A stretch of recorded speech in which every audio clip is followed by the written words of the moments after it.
was the turning point? Or what was the moment that everything went downhill? Do you know? Mascara. I really feel like our faith is like a shield of protection against the enemy of our salvation, right? Because even I believe John said this, like this is the victory which will overcome the world is our faith. You know, our faith truly is something that is protecting us. If the purpose of the shield is to protect you from like what arrows from the enemy, right? I feel like the shield, like our faith of shield, is like it protect our souls from like the assault from the enemy and from hell. Thank you for that story. But I do want to ask, what was your darkest moment? When the moment when everything hit rock bottom, it was suicide.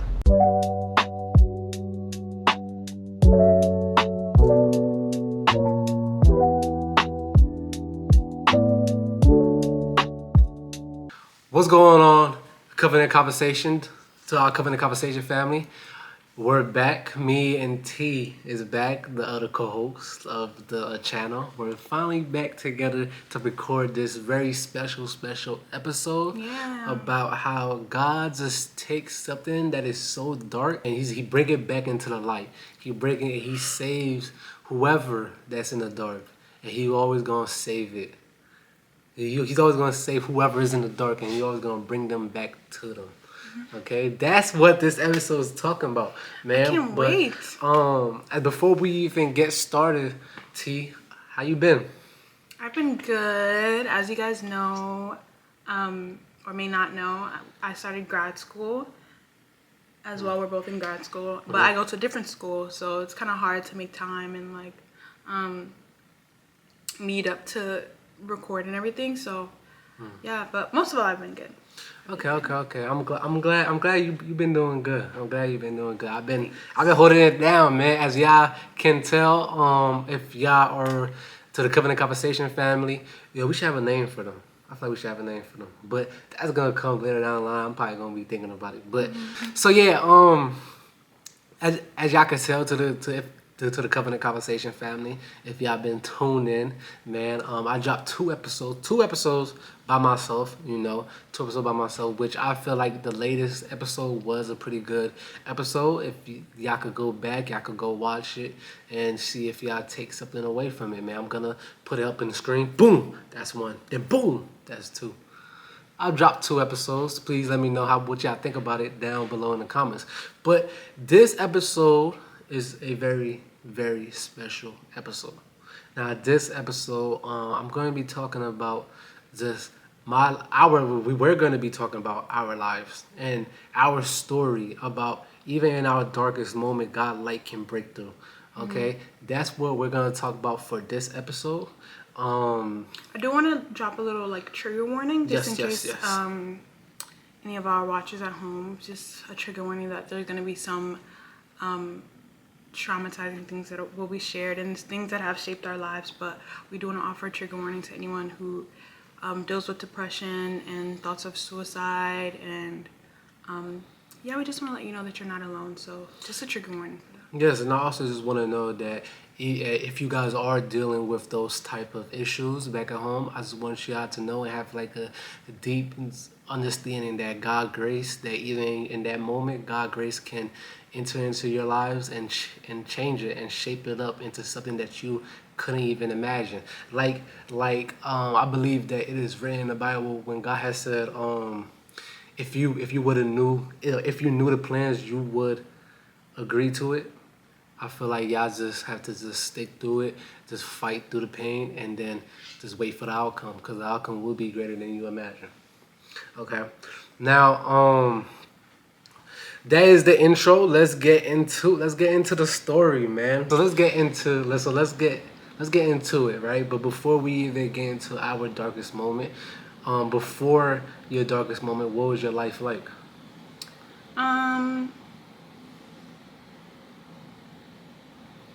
I think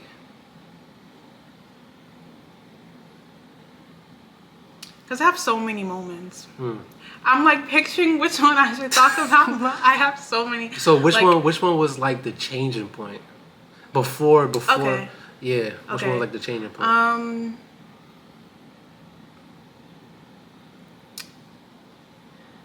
It was the summer before my freshman year. I was rekindling like old friendships and everything, and I was hanging around like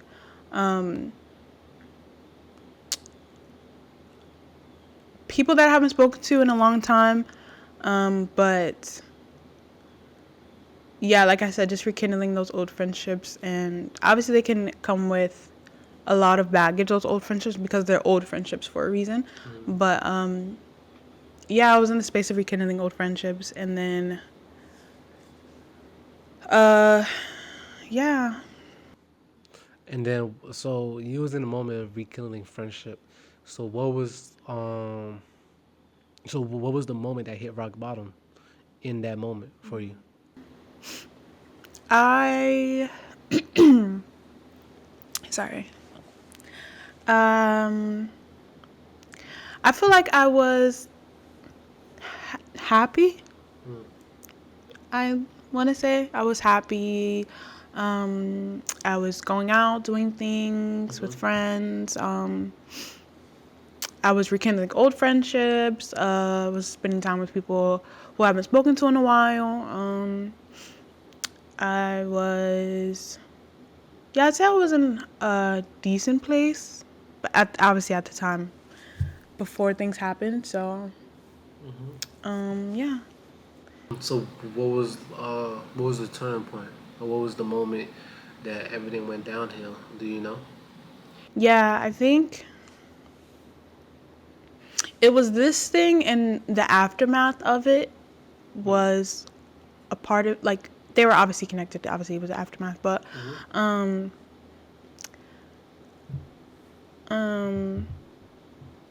Yeah. Oh no, I was checking the mic. yeah, things transpired between me and a former friend of mine. Someone that I grew up with, that I looked at as a friend. He, to me, it was my definition of sexual assault. I feel like the people around me didn't have, sorry, I keep saying That's crazy. I feel like people around me didn't have that much, I'm trying to find a good word for it, consideration for me Consideration. and about the subject, because I feel like I've been open at times with them, and this was back then. I feel like I've been open at times about like things that I've been through in the past, and for this to happen, this was the summer before my freshman year of college, quite literally like 2 weeks before moving, and yeah, I feel like there just wasn't as much consideration. So I felt like they wanted me to just, Forget about it. yeah, like quite literally, like the girl that I was with, she just said pretend it didn't happen. And I was just like, how can you pretend that something like that didn't happen? So How were you feeling at that time when she said that? I was like, this is the last day we're hanging out. Okay. And it quite literally was. So she reached out to me like years later because she wondered why I was like ignoring her in a way, Yeah. and I explained it to her. Oh, you told her. And what did she say? She was like, I'm so sorry, like she's been through things as well in the past, so she was like, that was her way of coping with it, just forgetting. But for me, it was just a no-brainer. But yeah, I'd say that was my turning point, and then I had So- to, sorry, go ahead. I just got a quick question. So what was you thinking about God at the time?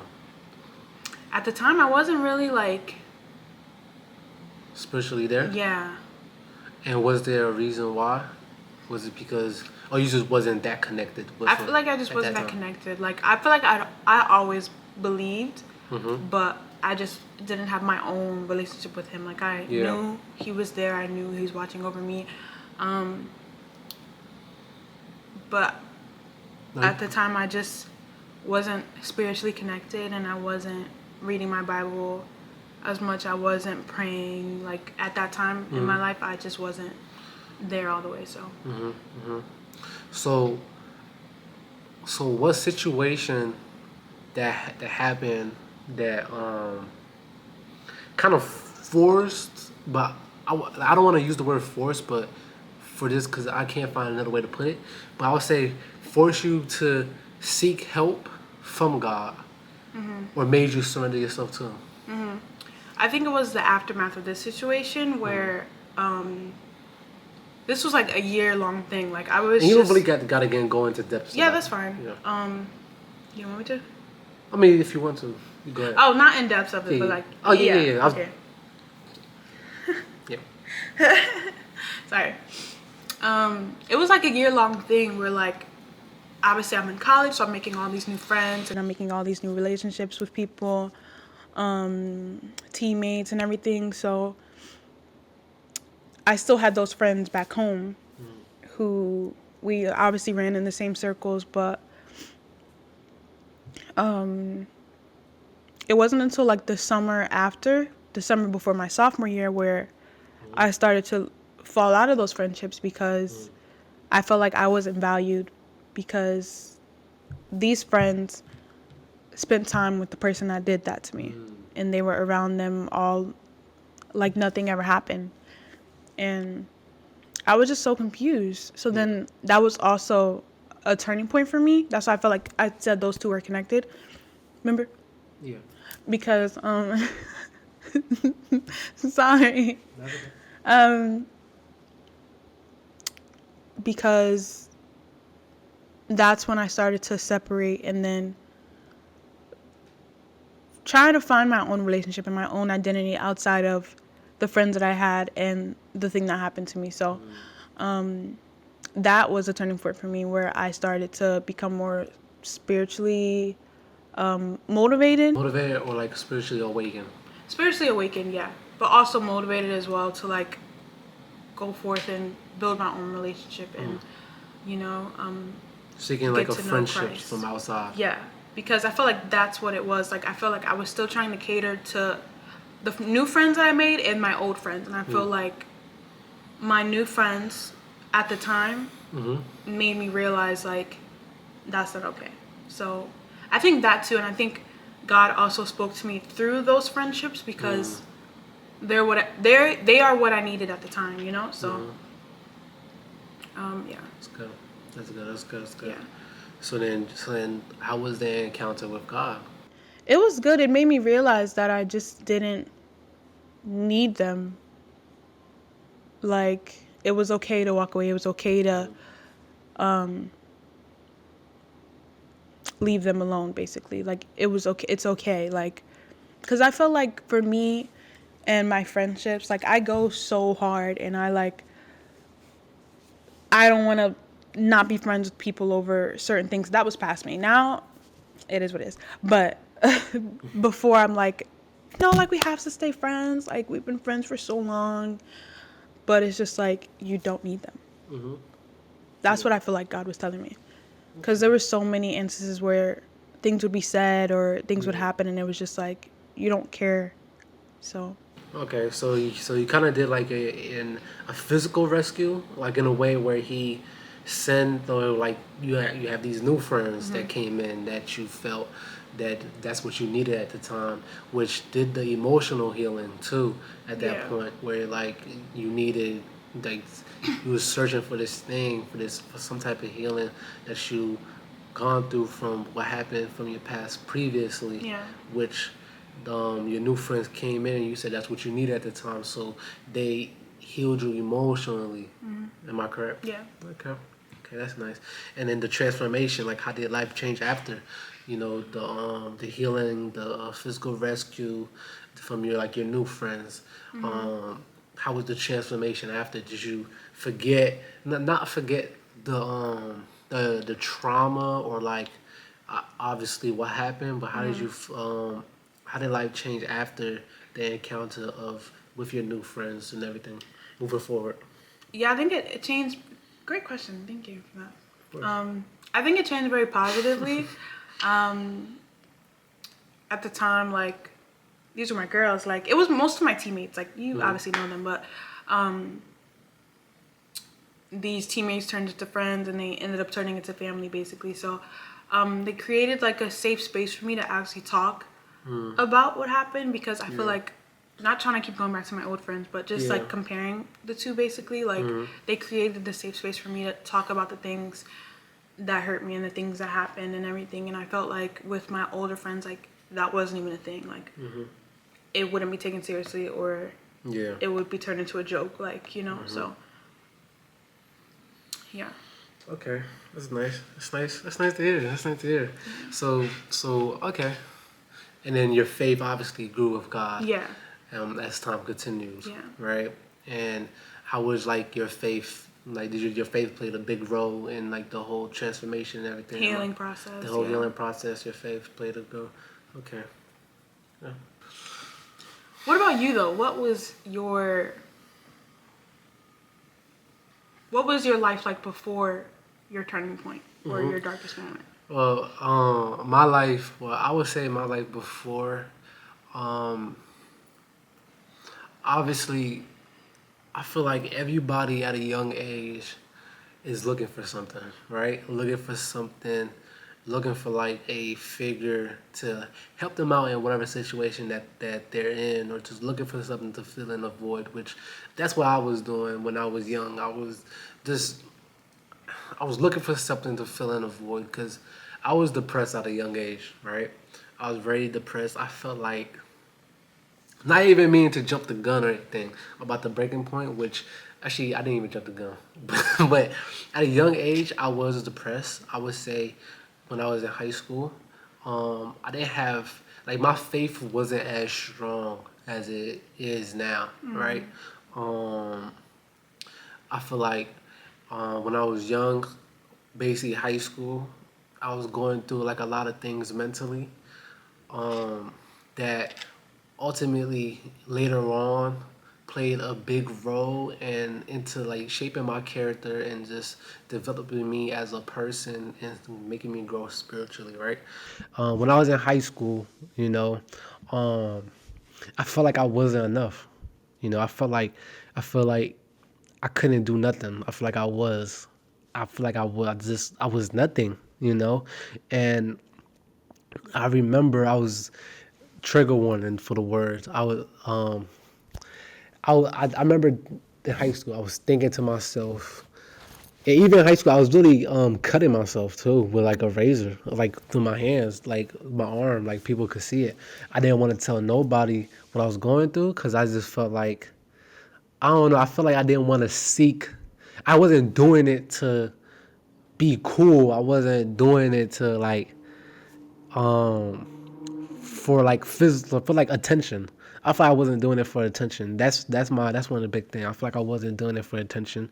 I single out God out of my life. I said, and actually I didn't single him out completely because I remember praying to God when I was in the bathroom with like a razor, but razor and just a couple pills. But I didn't do it. I didn't do it. Obviously, I didn't try to like hurt myself right there and then. You know, I just remember thinking to myself, "Hey, man, like after college, no, not after college. After high school, I'm just gonna do it. I'm just gonna just just take myself out. You know what I'm saying? Because I just felt like there was nothing. I felt like I was a disappointment to everybody around. I felt like I wasn't nothing.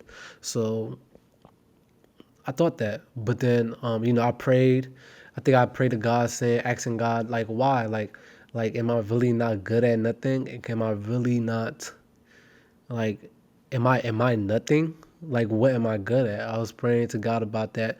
I remember just praying to him about that in the bathroom, but then that's when obviously after that, my life did change. After that, um, I was getting into football. And, you know, to try to see if I was good at football, which I wasn't. Well, I mean, never really know. I just started getting into it. But then after that, I got into track. I remember a lot of people saying, yo, Yeah. you're really good at track. You're really good at running. You should run. I'm like, what? Okay.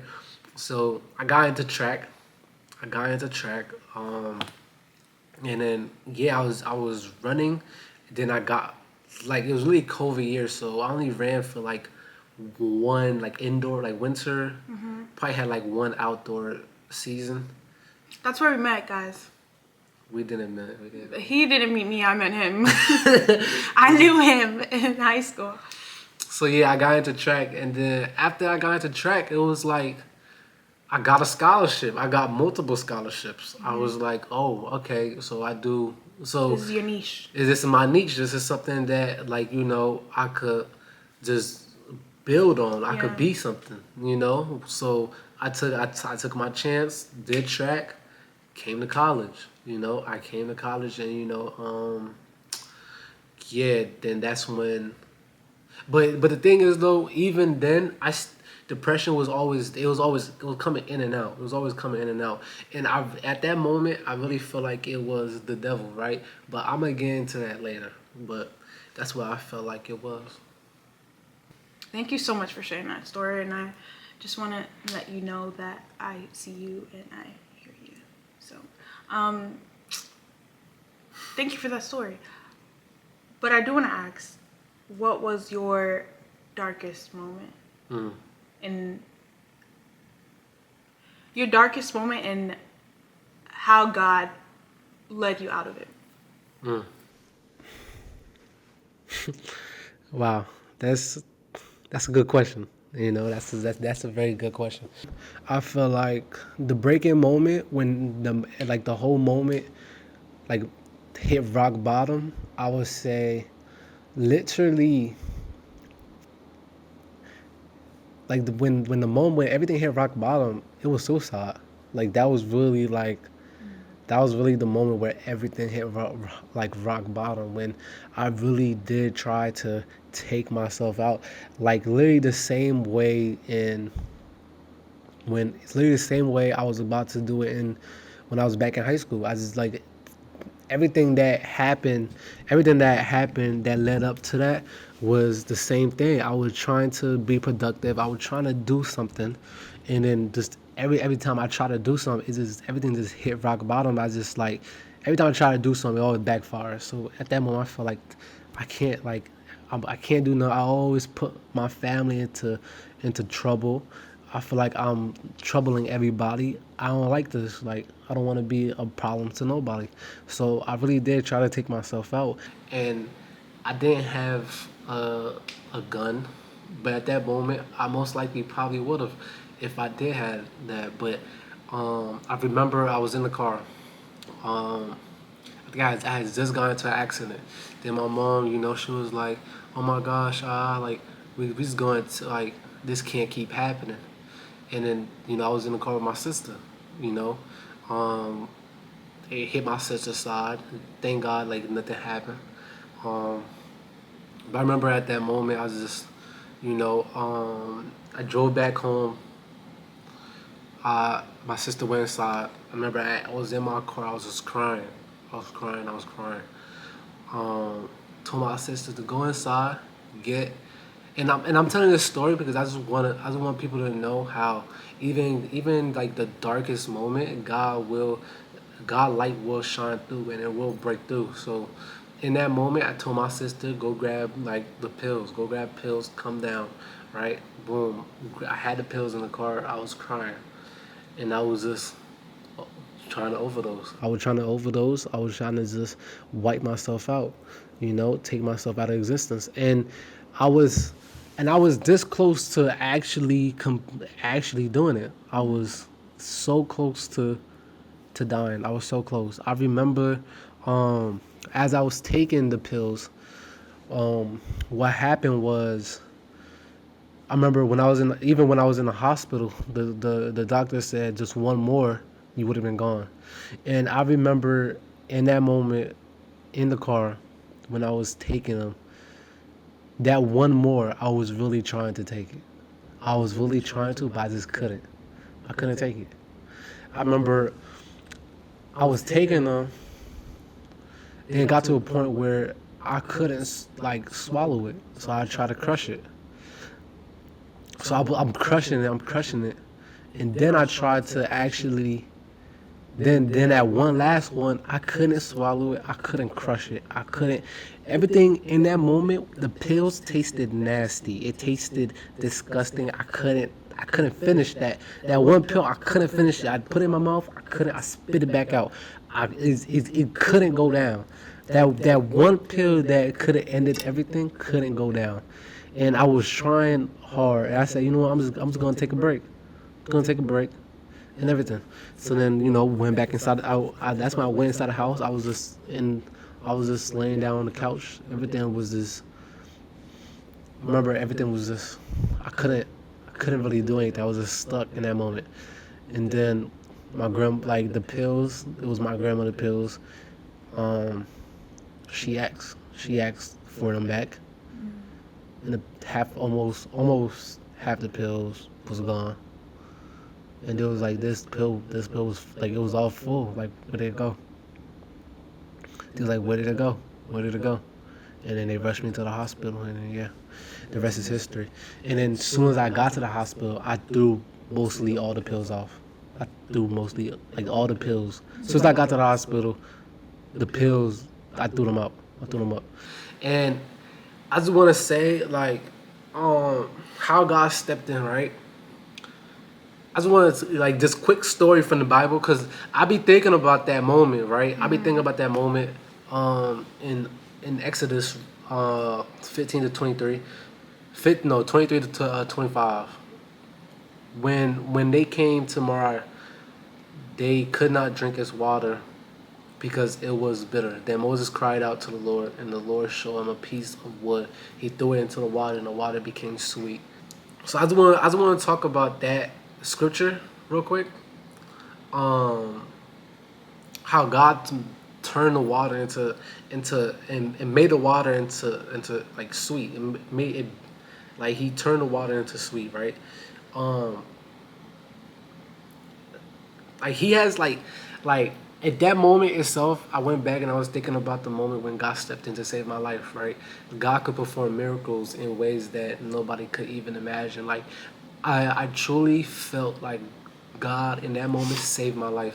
And I really want to give this like story, this my own testimony of just how God personally just saved my life out of depression, out of me wanting to take myself out, which I truly felt like it was the devil that tried to, take me out just because he knew that God will use me today, right? To give out my own testimony and to spread God's words, right? So I really feel like that. Yeah, I feel like God has he would turn like the darkest moment into like the light, right? So I really feel like in that moment He healed me. He touched me with his hand of grace, and He was really protecting me in that moment. Like he made the pills turn disgusting. Like He made it just like in the Bible when the last one he made it feel disgusting. He made me not able to do anything with it. I couldn't do nothing with that pill. And just like how in the Bible He turned that water into some sweet. So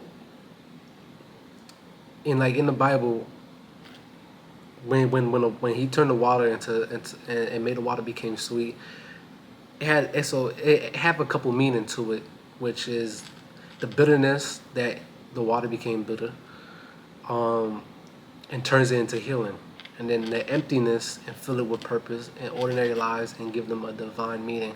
So which I really feel like that, and then I feel like my faith also brought me out of that.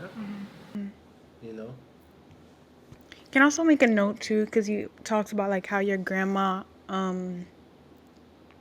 she noticed like the bottle, like it felt a little empty and stuff. Like your grandmother is like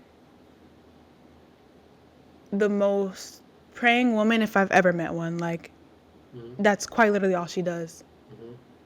So I feel like she was just an angel in that moment, because her realizing, like, she's like, wait, like, something's not right. Like she felt in her soul, God was probably telling her like something ain't right. Like, you know, so Yeah. I just want to say, just like, I just want to talk about that moment of this emptiness. I just want to mention just like faith, like, in that moment, like how my encountering with God when God saved my life. I thank God about that whenever when I pray and I'm thanking Him. I always mention I thank you for saving my life. I thank you just for saving me and bringing me out from that darkness. You know, I truly felt like He really saved me, and I just want to talk about our faith. You know, ever since then, my faith grew. You feel me? I feel like our not even I feel like our faith is a treasure of this unspeakable value, you know, and it's in our faith where everything lies. You know, it's in our faith where everything lies. I remember just every time I would turn from God, I will always find myself just back into His presence, you know. And whenever I'm back into His presence, I just feel like a warmness, just like love, you know. I feel like our faith in it is like a divine light that just serves to guide us up into heaven. Cause like I said, like in like the last podcast, I truly feel like not even truly feel like because like the pastor also touched on this topic, how we're just like we're humans just living on this earth, but we like just to like this is we just visiting. Like we're just visiting. Our true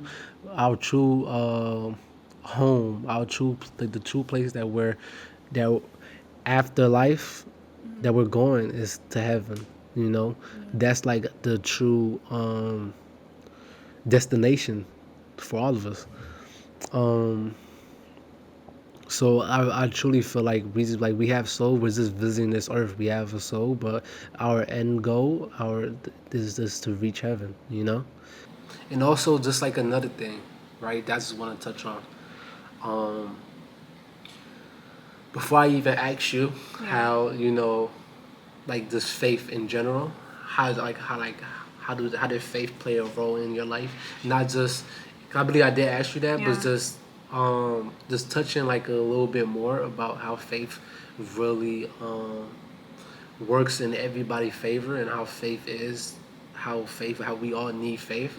I just want to touch on. I just feel like faith is like a shield of protection for against our enemy, against the enemy that is of salvation. You know, I really feel like our faith is like a shield of protection against the enemy of our salvation, right? Because even I believe John said this like this is the victory which will overcome the world is our faith. You know, our faith truly is something that is protecting us. You know, because if we have faith, then like I said a couple episodes ago, if we have faith, then we have hope, and we just believe in God, and I feel like our faith is like it shows our reverence and respect for God. You know, and even like obstacles, like the obstacles that that that comes to our lives to stop us, which I feel like the obstacles is like the desire of the flesh. The obstacle is like the desire of like the flesh, which is like the temptation from the enemy, like is the temptation from hell. I feel like our faith play a role in protecting us from that, you know, because just like our faith is a shield, if the purpose of a shield is to protect you from like what arrows from the enemy, right? I feel like the shield, like our faith of shield is like it protect our souls from like the assault from the enemy and from hell, you know. I truly feel like in the moment of my desperation, in the moment of just emptiness, I feel like the flesh, I feel like the devil came in and tried to use that moment try to take me out, try to fill me, because that's another thing. Flesh, like the devil is very powerful, is very powerful, and his temptation is very calculated into putting fear and and dread into you. Putting fear is very calculated in trying to turn you into something that you're not. Very is very calculated in trying to make you into something that you're not. Try to use your brokenness against you and try to use it against God. Because all of his attack is just trying to he's trying to like ruin God, but he would never succeed, obviously. But I feel like in that moment he tried to take me out, but I feel like my faith in God knew that he would use me at one point in my life, which I completely surrendered myself to God. I want God to use me in ways that it's unimaginable. But I truly want this. I truly want my story that if people is battling suicide, people is just battling, just if people is battling things, I just want them to know that just your faith and just have faith that God will just bring you out of there, you know. So what do you feel like faith is to you? Like how I was like give the people a message of just faith in general, how we all just need faith in our life as Christians and Catholics, as people that want to reach heaven. Yeah. I always think about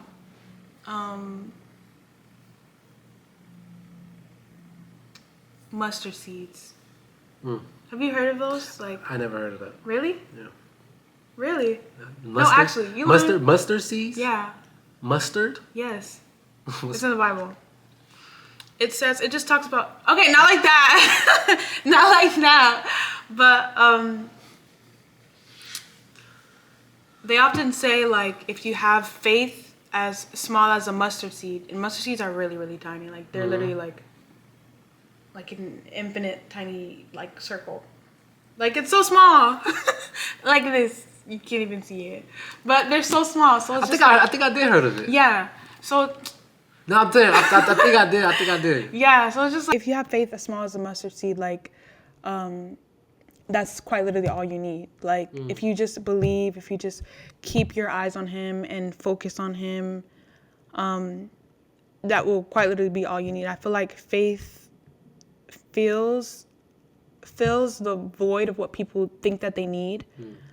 If it's substances, if it's people, if it's materialistic things, like you said, this isn't our permanent home. After we leave this place, we're going somewhere, you know? So I feel like through all those things, you really just need your faith in God. Like, that's just a daily thing. Like, I'm trying to find the right words to say. Like, that's our daily bread. Like, as much as we wake up and we think about getting something to eat and doing all these things, that's our daily bread. Like, we need to have that. We need to be reading our word. We need to be studying. We need to be praying. We need to be just speaking to God on a daily basis. Like, I remember, like, I really just be in the car and I'd be like, God, my day was so hard. Like, you know, things like that. Like, just being able to have that comfort and be, have your own relationship with him too. Like, that's also important. But just having that faith, man, like, that can save you in a lot of ways. Just like your story, like, it can save you. So, just, yeah. Now, yeah, I definitely, I love that, man. I've actually love that. Cause having, like, little faith, like, something like that is, like, even if you A little bit is better than none. Hello? Yep. I was about to touch on that topic, you know. Having like just a little faith is better than having no faith. I feel like I would be like someone like me who I really have like a lot of faith and like a lot of respect for God, you know, cuz I believe that God is like when he came on this earth as as a human just to save us. Like we needed him to die so that we ourselves could come to him. You know what I'm saying? And that we could just have him in us forever. You know, I feel like our little faith, even having little faith is good, you know, is good. Like that's way better than having no faith, you know. Even if you have little faith, you're way stronger than someone that have no faith. You know, I feel like God could work with that. He could take you. He could he could use that little faith and he could grow it.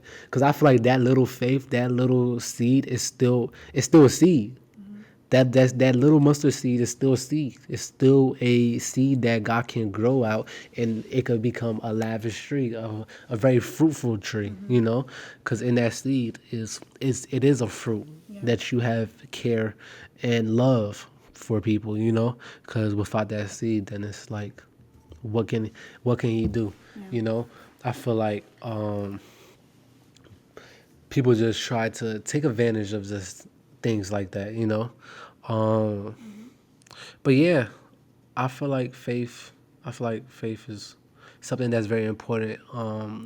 To if you are a Christian, if you are a this someone, if you are a Christian, I feel like faith is really important that you should have because, like I said previously, before faith is if you have faith, then you have hope, and then what comes with that is love, and then you just giving yourself to God in all aspect. If you have all those and you try to become a better person, you know, um, that's what I feel like.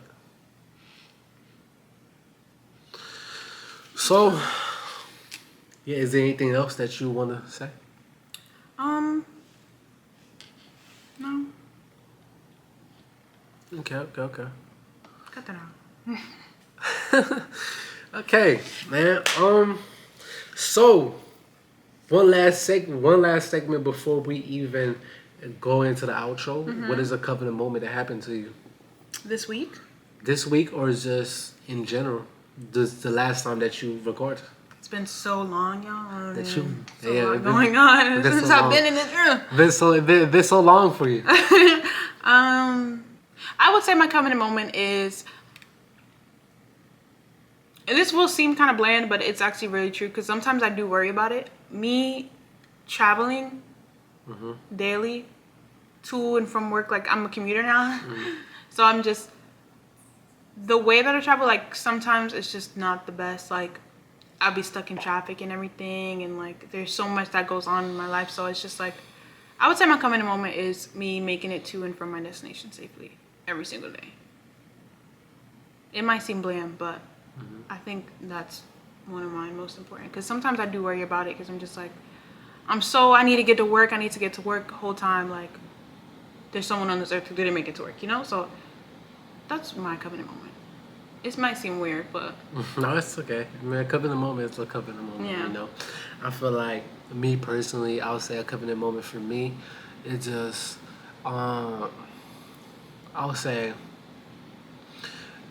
reading and just realizing lately when I read the Bible, or I think it was I was reading the Bible, or I'm pretty sure I was watching the podcast when, with the Perrys, where the guest was just talking about the moment that his life changed was this Bible verse, the 500, when Jesus fed like 500 people, but he had with the fish. with the Yeah. fish, but he barely had but it was barely bread. Yeah. Like they said, There wasn't enough. It wasn't enough. But then he was like, Jesus said, no, well, is we're gonna feed them and watch there be leftovers some more. Like there's gonna be some more leftovers.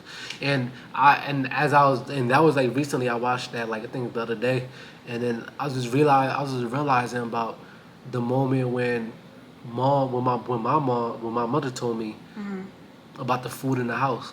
When she was telling me about that, she was like, listen, how do you think we have food in the house? I was like, what do you mean? Like, I'm not working because my mother had cancer. She said, I'm not working. I have cancer. I can't go to work. There's nobody in the house that's working. Your grandmother not working. Obviously, she's like 90 plus years old. Um, Grandmother not working. Ain't nobody working except for your father. When previously before she was diagnosed with cancer, she was working. They was going half on rent. There was half on rent, paying for the food, having food in the house, all this. But then when she stopped working, just my father paying for everything. So she told me, how did everything stay afloat? How is everything staying afloat right now, even after I'm not working? She was saying that's all God. The rice, we don't have rice, but we have a rice to feed everybody in the house. And Mind you, we have 10 plus people in the I was house. about to say, there's so many people. We got She feeds 10 plus people. the community. She feeds everybody. Everybody. And there's always going to be rice left over for people There's that always come rice in. left over. But you never see us buy rice. Yeah. Do you see us buy No. rice and come with rice? No. We never buy rice, so how's that possible? I don't know. And she told me, it's God. God is the one that multiplied the rice. Why do you think we always have rice? It's because God is providing the rice. Why is God providing the rice? Because of my mom's care and my mom's heart and how my mom's faith and everybody in the house. Everybody faith. in the house. That's what. My grandmother faith. Like she's like God's providing for all of us. And I was like, oh That's my also gosh. important too. Not to cut you off, but just making a note. Like that's also important, having that faithful foundation. Yes. A praying grandmother is so important. A praying mother is so important. Like if you lack in faith, your mother has enough to overflow to you. Your grandmother has enough to overflow to you. Like, and I honestly it's feel insane. like that's why. I feel like that's honestly why God been so patient with me, also, because of my mother and my grandmother faith. I feel like because their faith is just like in the Bible. I feel like in the Bible in the Old Testament with David, and even after when David dies, when the people just kept sinning, going back to praising like false gods and stuff like that, God was like, hey, listen, like he basically said, just because, like, obviously I'm gonna punish you. You have to be punished for like the sins that y'all committing, but just because of David caring heart, just because David was so faithful to me,